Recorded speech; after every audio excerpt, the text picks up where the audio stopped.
नमस्कार विद्यार्थी मित्रांनो, श्री नेमिनाथ जैन ब्रह्मचर्याश्रम संचलित श्रीमान P.D. सुराणा कला, वाणिज्य आणि विज्ञान कनिष्ठ महाविद्यालय नेमिनगर, चांदवड, नाशिक. विद्यार्थी मित्रांनो, प्रथमतः आजच्या या मराठीच्या ऑनलाईन तासिकेमध्ये मी आपणा सर्वांचे, सगळ्या शाखेतील विद्यार्थ्यांचे अतिशय मनापासून सहर्ष स्वागत करतो. विद्यार्थी मित्रांनो, आपण गेल्या काही ऑनलाईन तासिकेमध्ये वेगवेगळ्या प्रकारचे घटक आपण अभ्यासलेले आहेत. मागच्या तासिकेलाच आपण उपयोजित साहित्यातील माहिती पत्रक या घटकाला सुरुवात केली होती.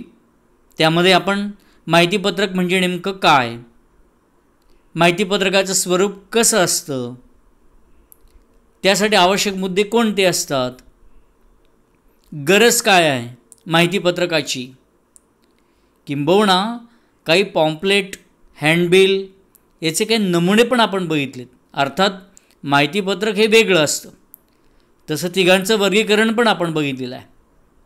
आजच्या या ऑनलाईन तासिकेमध्ये आपल्याला याच माहिती पत्रकाचा पुढचा भाग 2 मध्ये आपल्याला माहिती पत्रकाच्या रचनेची वैशिष्ट्ये कोणती आहेत, ती वैशिष्ट्ये आपल्याला नीट समजून घ्यावयाची आहे. तर मित्रांनो, चला तर आपण उपयोजित साहित्यातील माहिती पत्रक या घटकाला आपण सुरुवात करूया. आणि माहिती पत्रकाची रचना, शेवटी माहिती पत्रक म्हटलं की ती एक रचनाच असते. मग रचना असे तर नेमकं काय असेल? आता रचना म्हटलं की साहजिकच त्याची वैशिष्ट्ये पण आलीत. मग ही वैशिष्ट्ये कोणती असावीत, कोणती असली पाहिजेत, त्याचबरोबर काही नमुने पण आपण बघूया. माहिती पत्रकाची काही नमुने पण आपण बघूया. हा सगळा भाग आपल्याला आजच्या तासिकेमध्ये आपल्याला समजून घ्यावा यायचा आहे. आता त्या समवेतच अजून कोणकोणते घटक आपल्याला अभ्यासायचे आहेत? माहिती पत्रकाच्या रचनेची वैशिष्ट्ये हा तर घटक आपण अभ्यासणारच आहोत. त्याचबरोबर माहिती पत्रकासाठी आवश्यक मुद्दे. जर माहिती पत्रक त्याची रचना समजून घेतली आपण, त्यानंतर पुढचा भाग महत्त्वाचा आहे तो म्हणजे माहिती पत्रकामध्ये आवश्यक मुद्दे कोणते असावेत आणि कोणते आहेत ते समजून घ्यायचे. आणि माहिती पत्रकाचे काही नमुने आपण लक्षात घेणार आहोत. हे 3 घटक जे आहेत, हे 3 घटक आपल्याला नीट लक्षात घ्यावयाचे आहेत. आता माहिती पत्रकाच्या रचनेच्या वैशिष्ट्यांकडे आपण वळूया. नेमकं माहिती पत्रकाच्या रचनेची वैशिष्ट्ये कोणते आहेत? तर एकूण 5 वैशिष्ट्ये आपल्याला सांगता येतील. त्या 5 वैशिष्ट्यांपैकी पहिलं वैशिष्ट्य आहे माहितीला प्राधान्य. बरोबर आहे. आता माहितीला प्राधान्य म्हटलं की नेमकं काय असतं ते नीट समजून घेऊया आपण. आता माहिती पत्रक असल्याने साहजिकच माहितीलाच अधिक महत्त्व असते. बरोबर आहे. जेव्हा आपण माहिती पत्रकाच्या रचनेची वैशिष्ट्ये समजून घेतो, जे माहिती पत्रक असतं ना, त्यामध्ये माहितीलाच अधिक महत्त्व असतं. मित्रांनो, माहिती पत्रकाच्या शीर्षकावरूनच त्याची प्रकृती लक्षात येते. माहिती पत्रकाचा माहिती देणे हाच खरा मुख्य हेतू असतो.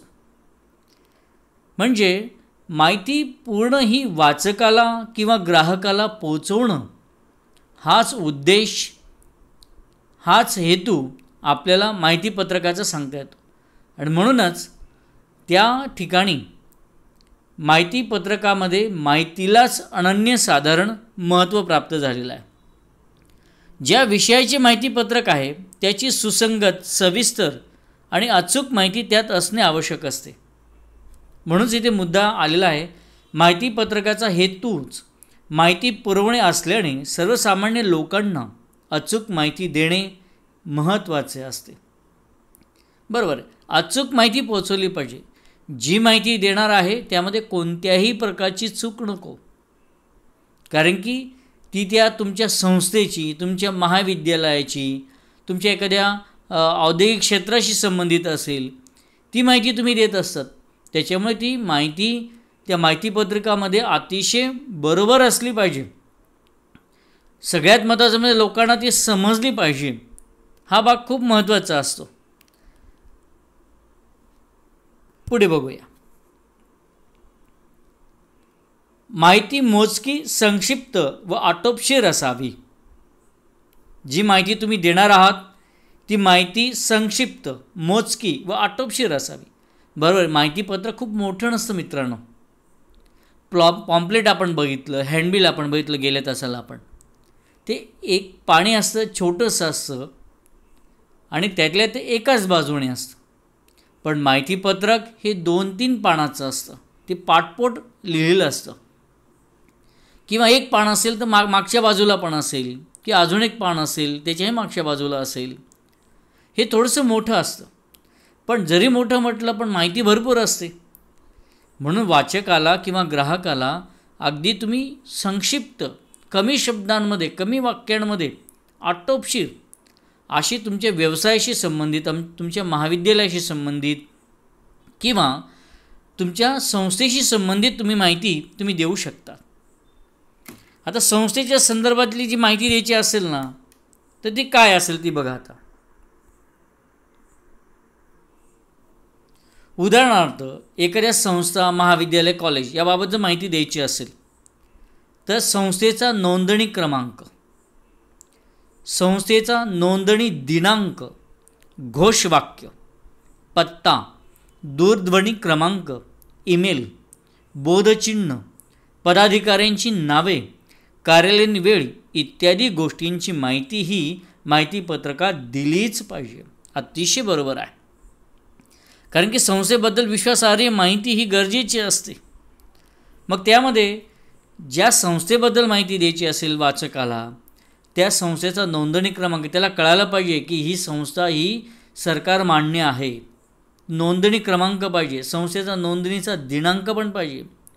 एखादं छानसं छोटंसं घोषवाक्य पाहिजे की ज्यातून तुम्हाला काही मर्म देता येईल, अधिक माहिती तुम्हाला देता येईल.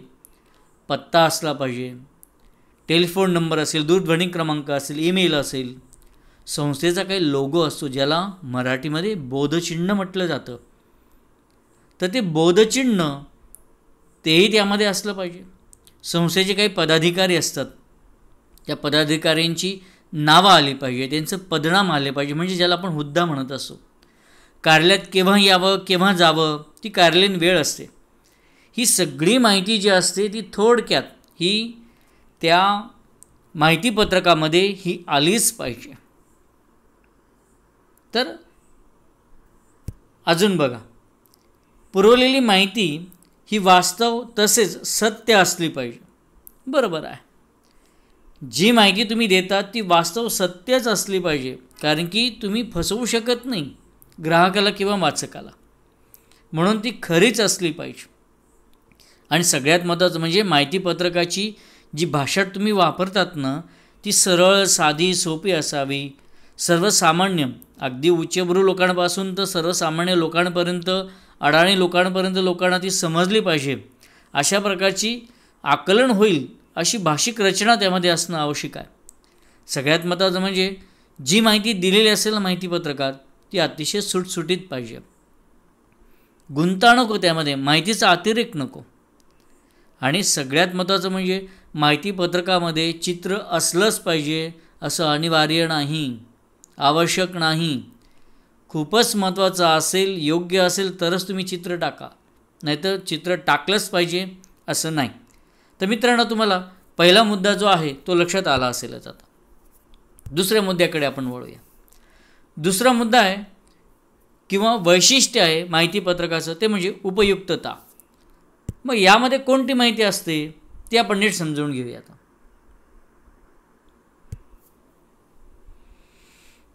माहितीपत्रक चांगले आणि परिणामकारक कसे होईल याकडे अधिक लक्ष दिले पाहिजे. बरोबर आहे. माहितीपत्रक हे उपयुक्त असावे. वाचून झाल्यावर चुरगळून फेकून देता लोकांनी संग्रही ठेवावे अशा स्वरूपाचे असावे. म्हणजे ते इतकं आकर्षक असलं पाहिजे ना, तर लोकांनी ते सांभाळून ठेवलं पाहिजे. नाहीतर मग काय, माहितीपत्रक जर चांगली माहिती नसेल तर लोक फेकून देतील. तसं व्हायला नको. आणि सगळ्यात महत्त्वाचं म्हणजे माहितीपत्रकात इथे दुसरा मुद्दा आला आहे बघा. माहितीपत्रक उपयोगी आहे असे ग्राहकाला किंवा वाचकाला याची जाणीव झाली पाहिजे, तरच माहितीपत्रकाचे मूल्य वाढेल. अतिशय बरोबर आहे. माहितीपत्रकाचं मूल्य वाढवणं हे आपल्यावरच असतं. म्हणून ग्राहकाला उपयोगी असेल अशी माहिती त्यामध्ये आपण दिली पाहिजे, समाविष्ट केली पाहिजे. म्हणजे त्याची किंमत वाढेल. किंमत वाढणं म्हणजे काय, तर त्याचं महत्त्व वाढेल, लोक वाचतील. म्हणजे माहितीपत्रकात ग्राहकाच्या उपयोगाची, ग्राहकाच्या जिव्हाळ्याची माहिती असल्यास माहितीपत्रकाची उपयुक्तता निश्चित वाढते, नक्कीच वाढते. मग त्यासाठी ते आकर्षक पण तेवढं असलं पाहिजे. मग माहितीपत्रकातील माहिती आकर्षक परंतु विश्वासार्ह असल्यास वाचक असे माहितीपत्रक जपून ठेवतात, त्याचा प्रचार करतात. बरोबर आहे. चांगला असेल तर लोक इतरांना पण सांगतात. तिसरा जो मुद्दा आहे, ह्या माहितीपत्रकात माझ्या जीवनासंबंधीच्या प्रश्नांची, अडचणींची उकल त्यातून होऊ शकते असे वाचकाला वाटायला हवे. बरोबर आहे. म्हणजे जी माहिती त्यामध्ये समाविष्ट केलेली असते माहितीपत्रकामध्ये, ती मला उपयोगी पडणार आहे. त्यात माझं महत्त्वाचं गुपित आहे. माझ्या आयुष्यातील, माझ्या जीवनातील जे अडीअडचणी असतील, शंका असतील, प्रश्न असतील, त्याची उकल मला त्या माहितीपत्रकात मिळत आहे असं ग्राहकाला, वाचकाला त्या ठिकाणी वाटलं पाहिजे. म्हणजे साहजिकच ते माहितीपत्रक तो जपून ठेवेल. किंबहुना त्यात चांगली माहिती असेल तर तो इतरांनासुद्धा सांगेल. आता यामध्ये आपल्या आयुष्याच्या संदर्भातले अनेक विषय असतात. मग ग्राहकाचे दैनंदिन प्रश्न असतील, आरोग्य असेल, शेती असेल, तांत्रिक शेतीबद्दल असेल, वैज्ञानिक स्वरूपाची माहिती देणारं माहितीपत्रक असेल, ग्राहकांना आवश्यक काही विषय असतील ते त्याच्यामध्ये सहभागी असतील. जर समजा वास्तव म्हणजे आता चालू घडामोडींवर एखादी जर घटना असेल आणि त्याच्यावर जर तुम्ही माहितीपत्रक काढलं असेल तर वाचक निश्चित ते वाचतात, जपून ठेवतात. आपण उदाहरण बघूया. आपण समजा आता करोनाची परिस्थिती चाललेली आहे. करोनावर मात करताना कशी वाढवावी प्रतिकारक शक्ती, असे जर माहितीपत्रक असेल ना, लोक वाचणार नाही का? त्यांना माहिती अरे यात महत्त्वाचं आहे, आपण वाचलं पाहिजे, ती माहिती आपल्या उपयोगाची आहे, आपल्या आयुष्यासाठी आहे. फळांची खरी ओळख पटवताना आणि मग त्याच्यानंतर हे शीर्षक दिल्यानंतर तुम्ही त्याबद्दल फळांची माहिती दिलेली असेल तर निश्चित कोणत्या वातावरणामध्ये, कोणत्या कालावधीमध्ये आपण कोणती फळे खाल्ली पाहिजेत, त्याचा आपल्या शरीराला उपयोग चांगला कसा होईल, कोणकोणते विटॅमिन्स आपल्याला मिळतील याची माहिती जर दिली असेल साहजिकच वाचक वाचेलच. कशी असते अन्नधान्यातील भेसळ. आता अन्नधान्यात भेसळ होतेच. माणसाच्या जेवढ्या वृत्ती आहेत तेवढ्या प्रवृत्ती आहेत. आणि मग जर भेसळ कशी होते, लोक आकर्षून जातील त्याकडे. चला अरे आपण हे समजून घेतलं पाहिजे. म्हणजेच ही उपयुक्तता फार महत्त्वाची असते. ग्राहकाला असं वाटलंच पाहिजे की ही माहिती जी आहे ती माझ्या उपयोगाची आहे. पण ती आपण निश्चित चांगल्या शब्दांमध्ये, अचूक शब्दांमध्ये आपण माहितीपत्रकातून आपण दिली पाहिजे. पुढे बघूया.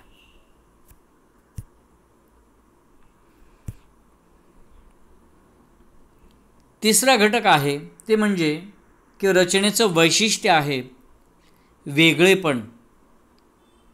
माहितीपत्रकाचे वेगळेपण. आता वेगळेपण म्हणजे नेमकं काय असतं ते नीट आपण समजून घेऊया.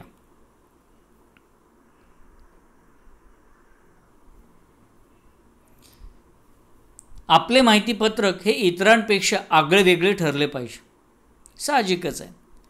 एक सर्वसामान्य माणसाचा नियम आहे स्वभावाचं नियम आहे, वैशिष्ट्य आहे. जर काही वेगळं दिसलं ना तर माणूस त्याकडे आकर्षिला जात असतो. हा नैसर्गिक नियम आहे. मग ते माहितीपत्रकच असं नाही, कोणतीही गोष्टी असो, ती व्यवहारातली असो, बाजारातली असो, घरातली असो, घरगुती वापरातील वस्तू असो, कोणते का असं नाही, एखादं पुस्तक असो, वेगळं पण दिसलं की माणूस आकर्षिलाच जात असतो. म्हणून माहितीपत्रकाच्या रचनेच्या वैशिष्ट्यांमध्ये तिसरं वैशिष्ट्य वेगळं पण जे दिलं त्याच्यासाठी. म्हणून आगळं वेगळं पण जे आहे ना ते आपल्याला माहितीपत्रकामध्ये जोपासता आलं पाहिजे. बाजारात रोज नवनवी उत्पादनं येत असतात. या स्पर्धेत आपल्या उत्पादनाच्या माहितीपत्रकाचे वेगळेपण टिकवणे आवश्यक असते. त्यासाठी माहितीची मांडणी वेगळेपणाने केली पाहिजे. स्पर्धेचं युग आहे, इथे सगळी चढाओढ चाललेली आहे. समजा एखादी गोष्ट तुम्हाला विकायची असेल, तुमचं उत्पादन तुम्हाला विकायचं असेल, एखाद्या महाविद्यालयाची जाहिरात तुम्हाला करायची असेल, महाविद्यालयाचं माहितीपत्रक असेल, साहजिक आहे स्पर्धेचं जग आहे. प्रत्येकजण आपल्या चांगल्या चांगल्या गोष्टींचा समावेश त्या माहितीपत्रकामध्ये करत असतो. आणि म्हणूनच आपण माहितीपत्रकामध्ये जर वेगळं जर काही दिलं ना तरच लोक वाचतील, अन्यथा वाचणार नाहीत. वेगळंपण येण्यासाठी माहितीपत्रकाच्या रचनेत आणि मजकुरात बदल केले पाहिजे. आता माहितीपत्रकाच्या रचनेत व मजकुरात बदल केले पाहिजे म्हणजे नेमकं काय असतं ते नीट समजून घ्या. आता इतर जे माहितीपत्रक असतात ना त्या माहितीपत्रकांपेक्षा आपलं माहितीपत्रक हे वेगळं ठरलं पाहिजे. मग त्याच्यामध्ये आकर्षक मांडणी तुम्हाला करता आली पाहिजे, लोकांचा फायदा आहे असा काहीतरी मजकूर त्याच्यामध्ये आला पाहिजे. त्याच्या रचनेमध्ये तुम्ही बदल करा, आकर्षक अशी रचना करा, अक्षरांचा टाईप्स बदला, चित्र टाका, मजकूर चांगल्या पद्धतीने बनवा तुम्ही. साहजिकच पान असेल, पानांची आखीव रेखीवपणा असेल, पानांचा आकार असेल, शुद्ध लेखन असेल, सुलेखन असेल, अक्षरांची ठेवण असेल, ह्या रचनेमध्ये तुम्हाला बदल करावा लागणार आहे, मजकुरात तुम्हाला बदल करावा लागणार आहे. आणि असा जर बदल केला तर साहजिकच तुमचं माहितीपत्रक हे चांगलं वाटेल. इतर माहितीपत्रकांपेक्षा रोचक, नवनवीन, अद्ययावत मजकूर त्यात टाकता आला पाहिजे. म्हणजे इतरही माहितीपत्रक राहतील पण तुमच्या माहितीपत्रकामध्ये काहीतरी रंजक, वेगळंपण, नाविन्यता, काही अद्ययावतपणा असा मजकूर त्याच्यामध्ये टाकला पाहिजे. तो जर टाकला तर तुमचं माहितीपत्रक हे इतरांपेक्षा वेगळं ठरेल. साहजिकच ग्राहक असेल किंवा वाचक असेल ते निश्चितच तो वाचेल, अन्यथा वाचणार नाही. म्हणूनच वेगळेपण हे एक सुद्धा माहितीपत्रकाचं वैशिष्ट्य आहे. त्यात उपयोगी माहिती, लेआउट, आकार, रचना, दृष्टिकोन याच्या आधारे वेगळेपण आणता येईल. बरोबर आहे. जे माहितीपत्रक असतं ना, आता लेआउट म्हणजे मांडणी. तुम्ही तुमच्या माहितीपत्रकाची मांडणी कशी केली आहे, त्याचा आकार कसा आहे. सगळ्यात महत्त्वाचं म्हणजे ज्यावेळेस तुम्ही काही चांगले ठळक वैशिष्ट्ये तुम्ही माहितीपत्रकामध्ये मांडत असतात तर त्याच्यामध्ये ती ठळक वैशिष्ट्ये मांडणं म्हणजे तुमच्या त्या उत्पादनाच्या संदर्भात, त्या महाविद्यालयाच्या संदर्भात, त्या कॉलेजच्या संदर्भात किंवा एखाद्या व्यवसायाच्या संदर्भात तुमचा दृष्टिकोन तुम्ही त्या माहितीपत्रकात मांडत असतात. तो दृष्टिकोन यशस्वी झाला पाहिजे, तुम्हाला लोकांपर्यंत व्यवस्थित पोहोचवता आला पाहिजे. आणि म्हणूनच या सगळ्या गोष्टी ज्या आहेत ना या अतिशय महत्त्वाच्या होऊन बसतात. पुढचं वैशिष्ट्य बघूया आपण. आकर्षक मांडणी. मी मगाशीच तुम्हाला सांगितलं यालाच लेआउट असं सुद्धा म्हटलं जात असतं. तर बघूया यामध्ये कोणती माहिती महत्त्वाची असते.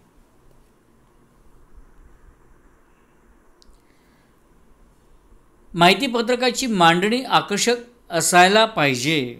अतिशय बरोबर आहे. आकर्षक असेल तरच वाचक किंवा ग्राहक बघेल, वाचेल, ऐकेल, अन्यथा तो वाचणार नाही. माहितीपत्रक दिसता क्षणी वाचावेसे वाटले पाहिजे. यासाठी माहितीपत्रकाची मांडणी ही आकर्षक करायला हवी. कारण की जर तुम्ही ती आकर्षक केली नाही तर ग्राहक वर्ग तुमच्यापासून दूर जाईल आणि ग्राहक तुमच्यापर्यंत यावा हे सगळ्यात महत्त्वाचं असतं. मग त्यासाठी माहितीपत्रकाचा आकार योग्य असावा किंवा ते माहितीपत्रक खूप मोठं असू नये, खूप लहान पण असू नये, मध्यम आकाराचं असं माहितीपत्रक असलं पाहिजे. आणि जो मजकूर असेल ना त्याची मांडणी अतिशय नीटनेटकी केलेली पाहिजे. साहजिकच इतर माहितीपत्रकांप्रमाणे साधी मांडणी असू नये असा त्याचा अर्थ होतो. म्हणजे तुम्ही जी मांडणी करत आहात तर ती इतरांसारखी, इतर माहितीपत्रांसारखी ती साधी असू नये. त्याच्यामध्ये निश्चितच तुम्हाला बदल करावे लागतील आणि हे बदल त्यामध्ये अपेक्षितच असतात. ते बदल तुम्ही करायलाच हवेत. जर तुम्ही ते बदल केले नाहीत तर ग्राहक वर्ग तुमच्याकडे येणार नाही, तुमचं माहितीपत्रक जे आहे ते माहितीपत्रक वाचणार नाही. पुढचा मुद्दा, माहितीपत्रक पाहिल्याबरोबर वाचकाला वाचण्याची जिज्ञासा तयार झाली पाहिजे. अतिशय बरोबर आहे. माहितीपत्रक ज्यावेळेस बघितलं जातं तर त्यावेळेला ते वाचलं पाहिजे अशी एक इच्छा वाचकाची किंवा ग्राहकाची झाली पाहिजे. मग त्यासाठी माहितीपत्रकाचे पहिले पृष्ठ लक्षवेधी असावे. शीर्षक, बोधचिन्ह, बोधवाक्य हे अगदी त्यामध्ये व्यवस्थितपणाने मांडलेले पाहिजेत. म्हणजे तुमचं माहितीपत्रक वाचावं अशी इच्छाशक्ती त्या ग्राहकाची झाली पाहिजे. म्हणून तुम्हाला रचनेमध्ये, त्या माहितीपत्रकाच्या रचनेमध्ये तुम्हाला बदल करावे लागणार आहेत आणि ते अतिशय चांगल्या पद्धतीने तुम्ही करायला पाहिजे. मग त्यासाठी माहितीपत्रकाचा कागद दर्जेदार असावा, त्यावरील छपाई रंगीत व सुरेख असावी. ही तर अपेक्षा असतेच की जो कागद जो आहे तो दर्जेदार असावा. आता याबाबत अजूनही आपल्याला माहिती घेता येऊ शकते. माहितीपत्रकाच्या कागदाची निवडही महत्त्वाची असते. कागद अगदी हलका तसेच अतिशय जाड असणे योग्य नाही. हलका असू नये, जाड असू नये. बदलत्या काळात रंगीत माहितीपत्रक ग्राहकाला आकर्षित करीत असतात. त्यामुळे छपाई रंगीत असल्यास सहाय्य होतं. बरोबर आहे की जर छपाई रंगीत असेल, लोकांना आता ब्लॅक अँड व्हाईटचा तो जमाना गेला, आता कृष्णधवलचा तो जमाना गेला. आता लोकांना रंगीत संगीत असं सगळं पाहिजे असतं. लोकांची आवड निवड, त्यांच्या इच्छा आता बदललेल्या आहेत आणि बदलत्या काळानुरूप आपण सुद्धा बदललं पाहिजे. मग साहजिकच आहे, आपण जर बदललो तर आपलं माहितीपत्रक बदलायला नको का? आणि म्हणून मग कागद असेल, त्याची रचना असेल, कागदाचा टाईप्स असेल, तुम्ही छपाई कशी करतात, तो कागद कसा असावा, रंगीतपणा त्याच्यामध्ये कसा आणता येईल, या सगळ्या गोष्टींचं भान तुम्हाला माहितीपत्रक तयार करताना असलंच पाहिजे. माहितीपत्रकाचा आकार चित्ताकर्षक असला पाहिजे. घोषवाक्य, बोधचिन्ह ठसठसीत दिसायला पाहिजेत. मी मगाशी पण सांगितलं तुम्हाला, चित्त आकर्षून घेणारं असावं. बघितल्यानंतर ना ते माहितीपत्रक कोणाला वाटलं पाहिजे, अरे नाही आपण हे बघितलं पाहिजे, आपण वाचलं पाहिजे, काहीतरी चांगलं आहे ह्याच्यामध्ये, असं आकर्षक पाहिजे. मग आकर्षकपणा मग तुमच्या त्या कागदानुरूप येईल, रंगीत छपाईनुरूप येईल, त्या अक्षरांच्या टाईप्सवरून येईल. वेगवेगळ्या पद्धतीनं तुम्ही आणू शकतात. किंवा त्याच्यामध्ये एखादं छानसं घोषवाक्य टाका. घोषवाक्य जर तुम्ही जर चांगलं टाकलं ना तर निश्चितच तुमचा फायदा होईल. निश्चितच आम्ही आणलं आहे पण ते इतरांपेक्षा वेगळं आणि ठसठशीत आहे, जाणून घ्या, असं जरी म्हटलं ना तरी आपण नाही होतो, अरे काय असावं, काय जाणून घ्यायचं आहे आपल्याला, आपण खाली वाचायला लागतो आपण. म्हणून घोषवाक्य त्याच्यामध्ये असलं पाहिजे. आपल्या संस्थेचं काही लोगो असतो, बोधचिन्ह असतो, ह्या गोष्टी अगदी ठळक त्या माहितीपत्रकामध्ये तुम्हाला दाखवता आल्या पाहिजे.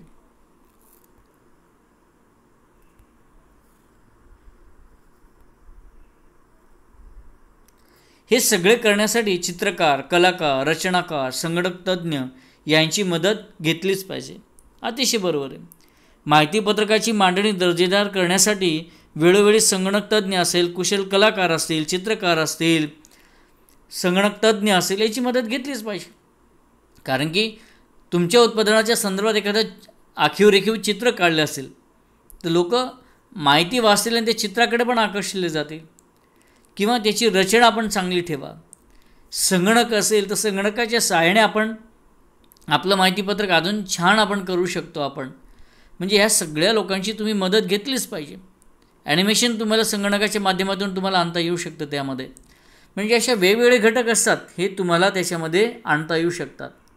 म्हणूनच आकर्षक आणि मांडणी ह्या दोन गोष्टी फार महत्त्वाच्या आहेत.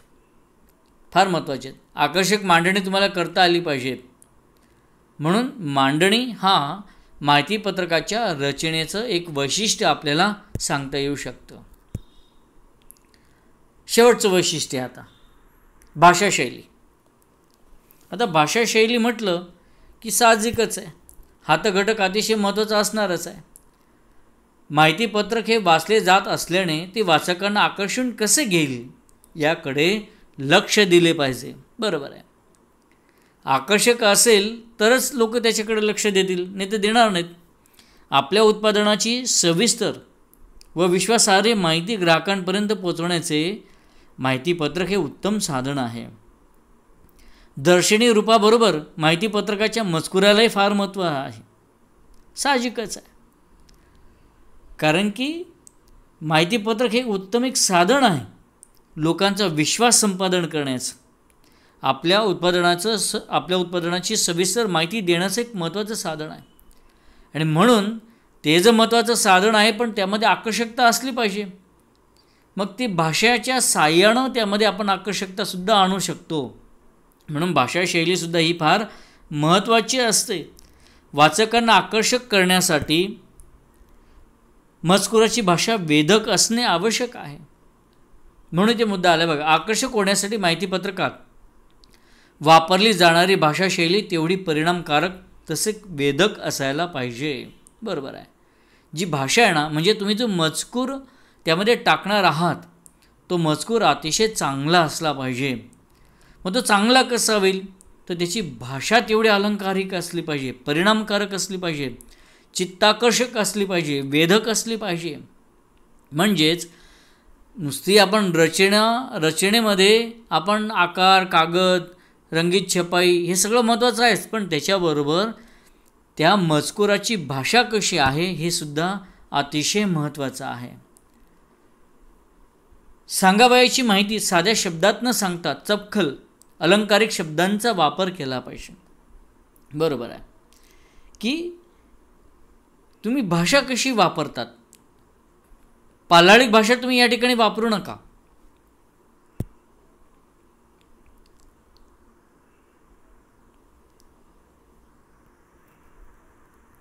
नीट समजून घ्या. आता आपल्याला साध्या शब्दात जरी तुम्ही सांगत असाल ना, पण शब्दांची निवड तुम्ही कशी करतात, अलंकारिकता तुम्ही कशी आणतात, कारण यानुसारच परिणाम हा ग्राहकावर किंवा वाचकावर होऊ शकत असतो. म्हणून माहितीपत्रकाची भाषा सोपी परंतु परिणामकारक असावी. पालाळिकपणा त्याच्यामध्ये नसावा. या सगळ्या गोष्टी तर महत्त्वाच्या आहेत. शेवटचा मुद्दा आहे बघा. थोडक्यात माहिती मनाची पकड घेणारी, हृदयाला व भावनेला हात घालणारी हवी, मात्र पालाळिक नको. म्हणजे ह्या हृदयीचं त्या हृदयी आपण जाणं म्हणतो ना, आपण तसं झालं पाहिजे. जी माहितीपत्रकातली जी माहिती आहे ना ती अशी चटकन त्या ग्राहकाच्या किंवा वाचकाच्या मनामध्ये किंवा हृदयामध्ये शिरली पाहिजे. मग त्यासाठी ती शिरावी यासाठी सगळ्यात महत्त्वाचा भाग म्हणजे तुमची भाषाशैली तेवढी परिणामकारक असायला हवी. हृदयाला हात घालणारी शब्दरचना, चपखल अशी शब्दरचना असली पाहिजे. यासाठी आपण एक उदाहरण बघूया बघा. गाण्याच्या नव्या वर्गाची माहिती देताना, म्हणजे गाण्याचा वर्ग आहे जिथे गाणं शिकवलं जातं, त्या वर्गाची म्हणजे माहिती दिली आहे माहितीपत्रकामध्ये, पण कशी असली पाहिजे. सुरांची बैठक पक्की केली जाईल तज्ज्ञांचे मार्गदर्शन आणि गाण्याच्या सरावाकडे विशेष लक्ष दिले जाईल. एवढा आशय एका वाक्यातून सांगण्याऐवजी पुढील मुद्द्यात तो मांडता येईल. म्हणजे तुम्ही त्या गाण्याच्या क्लासबद्दल तुम्ही जे सांगतात ना, जे वैशिष्ट्य तुम्ही सांगतात ना, असे ढोबळमनाने सांगू नका. काही असे मुद्दे बनवा. आता मी मगाशी जी माहिती सांगितली ना, त्याचे तुम्हाला मी मुद्दे सांगतो. ठळक वैशिष्ट्ये असं त्या ठिकाणी तुम्ही एक मुद्दा द्या. त्याच्या खालच्या ओळीवर काहीतरी पॉईंट वगैरे करा, स्टार वगैरे करा आणि तिथे लिहा सुरांची पक्की बैठक. खालच्या ओळीवर पुन्हा स्टार करा, तज्ज्ञांचे मार्गदर्शन. खालच्या ओळीवर पुन्हा स्टार करा, सरावावर खास भर. असं जर तुम्ही केलं ना तर साहजिकच आहे. म्हणजे हे ठळक मुद्दे जे आहेत ते लोकांना दिसतील, वाचकांना दिसेल आणि ते आकर्षिले जातील. म्हणजे अशा पद्धतीचे बदल जे आहेत तुम्ही भाषाशैलीच्या माध्यमातून तुम्ही कराल. आणि असं जर केलं तरच तुमचं माहितीपत्रक हे अतिशय चांगलं होऊ शकेल, अन्यथा नाही. मग माहितीपत्रक जे आहे ना, त्या माहितीपत्रकात कोणकोणते आवश्यक मुद्दे असावेत त्यासाठी मी एक तुम्हाला उदाहरण दिलेलं आहे. मग ते उदाहरण कोणतं आहे ते बघूया आपण आता. एका कनिष्ठ महाविद्यालयात नवीन विज्ञान विद्यालय सुरू करावयाचे आहे. त्यासाठी माहितीपत्रकात आवश्यक असणारी माहिती जी आहे ती पुढील प्रमाणे दिलेली आहे. समजून घ्या आता. म्हणजे एक कनिष्ठ महाविद्यालय, पण तिथे कला वाणिज्य शाखा असेल, पण आता नुकतीच विज्ञान शाखा सुरू करावयाची. त्या संदर्भातली माहिती ते माहितीपत्रकात द्यायची आहे. तर कोणकोणते मुद्दे दिले पाहिजे आपण ते नीट बघूया आपण आता.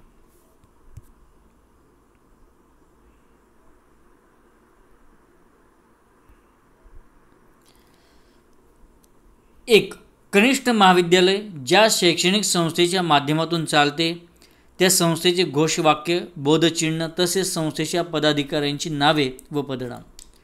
म्हणजे ते कनिष्ठ महाविद्यालय जी संस्था चालवत असेल, जसं आपलं बघा, आपलं पिढी सुराणा कनिष्ठ महाविद्यालय आहे, पण चालवतो कोण?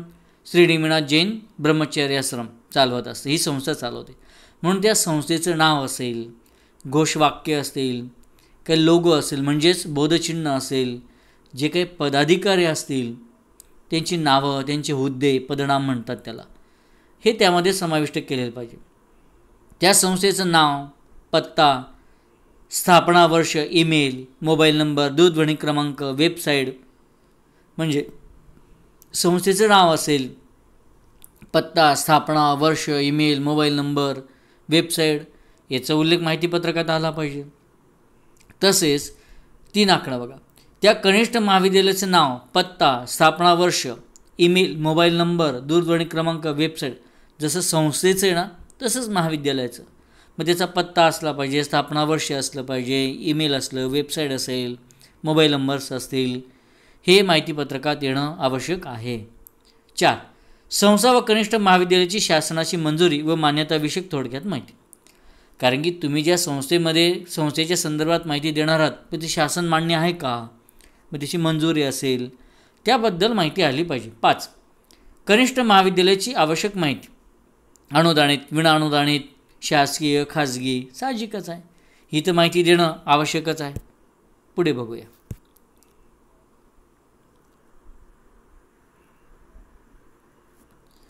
कनिष्ठ महाविद्यालयाची पार्श्व व इतिहासात्मक माहिती.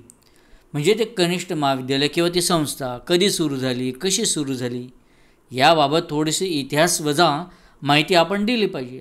7, कनिष्ठ महाविद्यालयाची सांख्यिकीय माहिती, कनिष्ठ महाविद्यालयाच्या संदर्भातली काही आकडेवारी आपण दिली पाहिजे. 8, कनिष्ठ महाविद्यालयातील सुविधा किंवा वैशिष्ट्ये, उदाहरणार्थ स्वच्छता, ग्रंथालय, पिण्याच्या पाण्याची सुविधा, क्रीडांगण, प्रयोगशाळा, सभागृह, अभ्यासिका, वसतिगृह, वाहनतळ, उपाहारगृह, ज्याला तुम्ही कॅन्टीन म्हणतात, याची माहितीसुद्धा आली पाहिजे.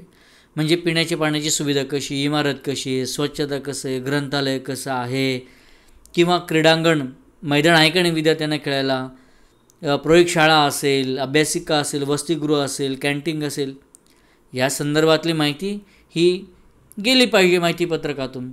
9. कनिष्ठ महाविद्यालयात चालणारे इतर उपक्रम, कमवा व शिका योजना, NCC, NSS, सहली, वाङ्मयीन कार्यक्रम यांचीसुद्धा माहिती दिली गेली पाहिजे. 10. उपक्रम तसेच कार्यक्रमांचे फोटो. महाविद्यालयात काही वैशिष्ट्यपूर्ण कार्यक्रम होत असतील, उपक्रम होत असतील तर त्यांची फोटो माहिती आपण दिली पाहिजे, म्हणजे लोकांना कळेल अरे महाविद्यालय हे गुणवान आहे, चांगलं आहे. 11. संस्थेच्या इतर शाखांचे निकालपत्रक, म्हणजे इतर शाखांचेसुद्धा निकाल कळायला पाहिजे, त्याची परंपरा कळायला पाहिजे, म्हणजे इथे गुणवत्तेला महत्त्व आहे हे आपल्याला पटवून द्यायचं आहे. 12. कनिष्ठ महाविद्यालयाच्या भविष्यकालीन योजना, भविष्यात कोणत्या योजना होणार आहेत त्याची माहिती दिली पाहिजे. 13. विद्यार्थ्यांना दिल्या जाणाऱ्या शैक्षणिक सवलती, शिष्यवृत्ती, जर विद्यार्थ्यांना शिष्यवृत्ती किंवा सवलती मिळत असतील तर हे लोकांपर्यंत गेलं पाहिजे. मग कशातून जाईल ते? माहितीपत्रकातून. कनिष्ठ महाविद्यालयाचा नकाशा, रस्त्यांची माहिती, महाविद्यालयात जर अनोळखी लोक येत असतील तर त्यांनी कसं यावं या बाबतीमध्ये नकाशा, रस्त्यांची माहिती ही दिली गेली पाहिजे. 15. प्रवेश प्रक्रियेसंदर्भात सर्व अद्ययावत माहिती, प्रवेशाच्या संदर्भातल्या ज्या काही शंका असतील पालकांच्या मनामध्ये त्या संदर्भातली माहिती ही दिली गेली पाहिजे. म्हणजे असे हे महत्त्वाचे घटक आहेत, आवश्यक मुद्दे जे आहेत हे आपण बघितले पाहिजेत. आता काही नमुने आपण बघूया. हे माहितीपत्रक नाहीत, पण माहितीपत्रक वजा आहे. म्हणजे थोडक्यात त्यात काय काय असावं हे तुम्हाला लक्षात आलं पाहिजे म्हणून मी तुम्हाला दिलेलं आहे. आता मतदारसंघाच्या संदर्भात दिलेलं बघा, फॉर्म नंबर 6, 7, 8 कसा भरायचा, दिनांक दिलेला आहे, काही वैशिष्ट्ये दिलेली आहेत, कोणकोणती कागदपत्र असेल ती दिलेली आहेत, दिनांक दिलं आहे, वार दिलेला आहे, पत्ता दिलेला आहे, हे सगळ्या गोष्टी माहितीपत्रकात असल्याच पाहिजे. पुढे बघा, जागतिक कृषी महोत्सव, त्यामध्ये 3 शब्द फार महत्त्वाचे, संस्कृती, साहित्य, प्रदर्शन, दिनांक, वार, घोषवाक्य पण आहे. तो येतोय खूप काही सांगायला. बघा घोषवाक्य साहजिक आपल्याला वाटतं काहीतरी महत्त्वाचं असेल, संवाद दिलेला आहे. म्हणजे अशा प्रकारची माहिती आपण माहितीपत्रकाच्या साहाय्यानं आपण देऊ शकतो. किंवा राजर्षी शाहू महाराज यांची ऑनलाईन लेखन स्पर्धा आहे, मग पारितोषिकांची रक्कम दिलेली आहे, स्पर्धेचे विषय दिलेले आहेत, नियम दिलेले आहेत की बघा तिथे पहिला नियम दिलेला आहे, लेखनाची शब्दमर्यादा 1500 शब्द, स्पर्धेसाठी वयाची अट नाही, प्रवेश शुल्क, काही चित्र काढलेली आहेत, काही रचना आपल्याला बघायला मिळते, तर अशा प्रकारची रचनासुद्धा ही असली पाहिजे. अजून एक उदाहरण बघूया. मुलांनी सुट्टीत काय करायला पाहिजे, आता याबाबत निबंध स्पर्धा घेतलेली आहे, मग त्याची वैशिष्ट्ये दिलेली आहेत, काही पदाधिकारी आहेत त्यांची नावं दिलेली आहेत, फोन नंबर्स दिलेले आहेत, वेगळ्या प्रकारचे चित्र आहेत, लहान मुलांची चित्र आहेत, घोषवाक्य आहे, लोगो दिलेला आहे. यासारखीच माहिती ही आपल्याला ही माहितीपत्रकामध्ये आवश्यक असते. मित्रांनो, तुम्हाला माहितीपत्रक म्हणजे नेमकं काय हे आता समजलं असेल, त्याच्या रचनेची वैशिष्ट्ये तुम्हाला कळाली असेल, ती आपण नीट समजून घेतलीत. आज या ऑनलाईन तासिकेनंतर मी तुम्हाला काही कृतीपत्रिका देणार आहेत आणि माहितीपत्रकाच्या संदर्भात काही नोट्स मी देणार आहे, काही माहिती देणार आहे, ती सविस्तर वहीमध्ये लिहून घ्या. ह्या नोट्स आहेत, परत दिले जाणार नाहीत, हे तुम्ही लिहून घ्या. म्हणजे तुम्हाला जर PPTमधून कळालं नाही तर तुम्हाला साहजिक ती माहिती तुमच्याजवळ असणार आहे, ती लिहून घ्या. काही कृतीपत्रिका पण दिल्या जातील, तसेच काही प्रश्नांची उत्तरं पण दिलीत, मग ती स्वमतावर आधारित असो, अभिव्यक्तीपर असो, ती नीट समजून घ्या. ती प्रश्नांची उत्तरे कशी लिहिली पाहिजेत तेही नीट लक्षात घ्या. मित्रांनो, ही सगळी माहिती तुम्ही व्यवस्थित वहीवर लिहित चला. आजच्या या ऑनलाईन तासिकेमध्ये माहितीपत्रकाच्या रचनाचे वैशिष्ट्य आणि माहितीपत्रक हे सगळं तुम्हाला कळालं असेल. तुम्ही जे मला सहकार्य केलं, मी सर्वांचे मनपूर्वक धन्यवाद देतो. तुम्ही जे सहकार्य केलं त्याबद्दल तुमचे